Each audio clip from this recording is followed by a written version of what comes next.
Hello, my name is Steve Rankin, Head of Data Quality and Medical Records, and I'm going to give you a quick overview of the annual healthcare records audits.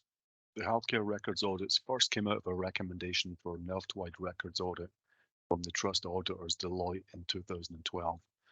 With the help of the clinical audit team, the healthcare records audit this year will be the ninth since it first began. There was a break during COVID. Prior to this, there were lots of mini records audits looking at different aspects of record keeping and of different lengths, so the trust auditors recommended a standard approach. Initially, there were separate mental health and community audits, but these were combined in 2013 into one.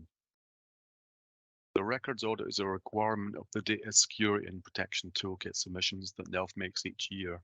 And aspects are used in the annual quality accounts, end-of-life care annual report, and various other organisational submissions. Questions around record keeping are also asked within many complaints, serious incidents, and inquests, so the data can help with providing evidence for these.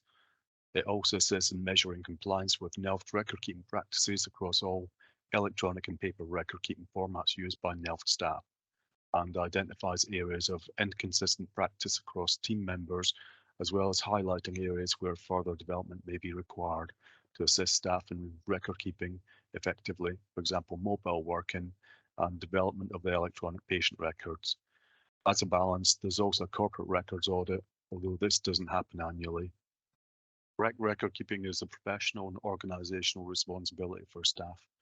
Better record keeping improves patient safety and care by communicating information effectively. Main aim of the records audit was to measure compliance against the NELFT record keeping policy and those other policies that feed into record keeping, such as risk assessment, care planning, safeguarding, as well as the basic record keeping of what was done, when, and to.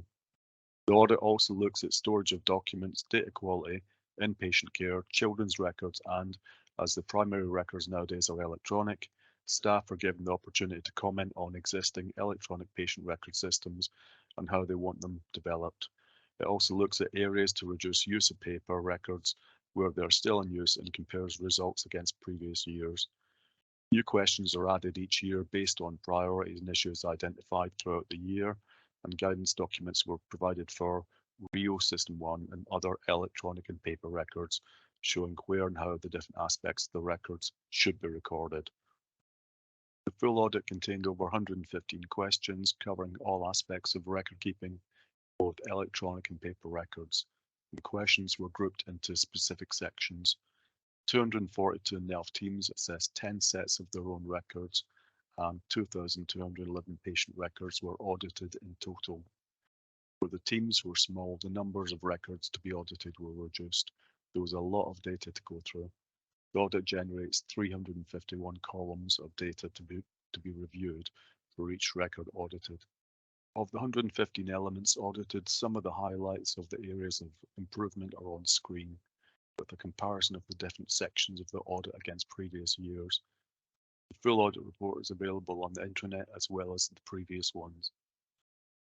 Overall record keeping compliance was increasing until 2021, where there was a fallback to 2017 levels. The most marked areas of reduction in compliance were within the clinical entries sections, which includes your basic record keeping such as date, time and signature, but the issue was mainly the paper records and within the capacity section. Each of the 6 localities was provided with their own cut of the data with a comparison against previous years and asked to produce an action plan to address any areas of concern.